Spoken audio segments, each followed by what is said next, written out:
Good evening students, welcome to Excel basic class number 13।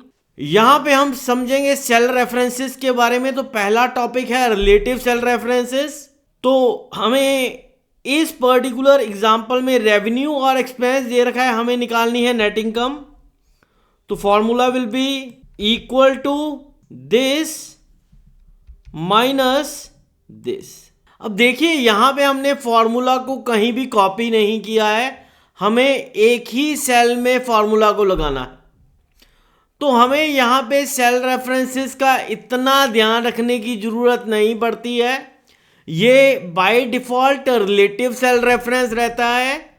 What do we mean by relative cell reference? हमारे पास column reference और रो reference दोनों यहाँ पे unlocked है। तो एंटर करेंगे, हमारे को यहाँ पे revenue minus expense is equal to net income हमारे पास यहाँ पे आ गया है। नेक्स्ट एग्जांपल, हम यहाँ पे भी आप देखेंगे फॉर्मूला को कॉपी नहीं करेंगे नीचे सेल्स में। तो फर्स्ट हमें निकालना है फ्यूचर वैल्यू। हमारे को अमाउंट दे रखा है, नंबर ऑफ ईयर्स हम जो इन्वेस्टमेंट करेंगे 15 साल के लिए उसका हमें रिटर्न क्या मिलने वाला है। अगर हम इन्वेस्टमेंट 15 ईयर्स के लिए करते हैं और एनुअल रेट हमारे पास 4.50% है, तो फॉर्मूला फंक्शन होता है एक्सेल में F V, which means future value bracket start, rate will be annual rate comma. देखिए यहाँ पे जैसे ही हमने सेल नेम एंटर किया तो हमें सेल रेफरेंसिंग का ध्यान रखना होता है। बट यहाँ पे हम फॉर्मूला को कॉपी नहीं कर रहे हैं, तो हमारे सेल रेफरेंसेस बाय डिफ़ॉल्ट जो हैं उसी को रहने देंगे, तो हमारा काम यहाँ पे हो जाएगा। नंबर ऑफ पीरियड्स, कितने साल के लिए हम इन्वेस्टमेंट कर रहे हैं, 15 ईयर्स के लिए, ये आ जाएगा। कॉमा पेमेंट, हम अमाउंट कितना इन्वेस्ट कर रहे हैं, तो ये यहाँ पे आगे आएगा नेगेटिव साइन। रीजन बीइंग हम यहाँ पे इन्वेस्टमेंट कर रहे हैं और पैसा हमारे वॉलेट में से बाहर जा रहा है।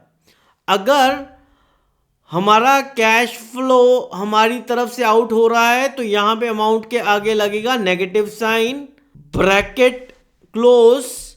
ये हमारे पास आ गया फ्यूचर वैल्यू। अगर हम 3500 की इन्वेस्टमेंट करते हैं for 15 years at the annual rate of 4.50%, तो हमारे को जो फ्यूचर वैल्यू आने वाला है वो आने वाला है 72,744 रुपीज़ 19 पैसा।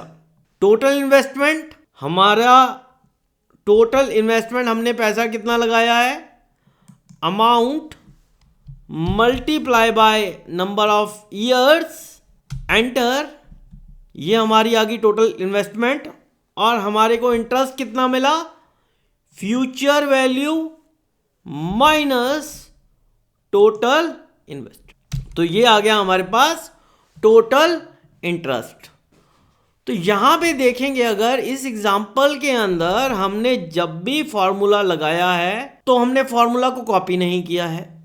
फॉर्मूला को क्यों नहीं कॉपी किया है? क्योंकि हर सेल में हमारे पास डिफरेंट फॉर्मूला है।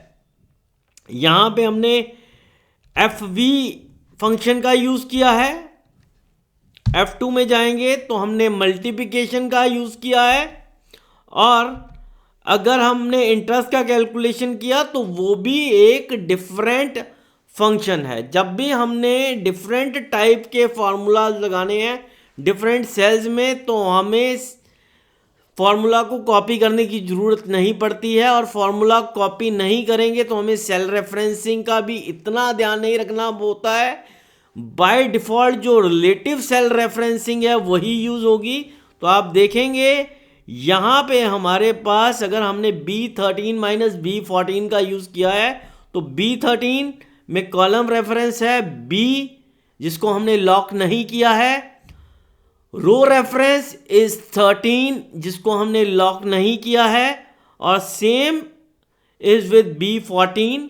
Column reference is B and 14 is the row reference, और हमने इसको लॉक नहीं किया है। तो ये रिलेटिव सेल रेफरेंस है। और एग्जांपल्स के माध्यम से हम रिलेटिव रेफरेंस का बारे में जानेंगे नेक्स्ट वीडियोस में। Thank you.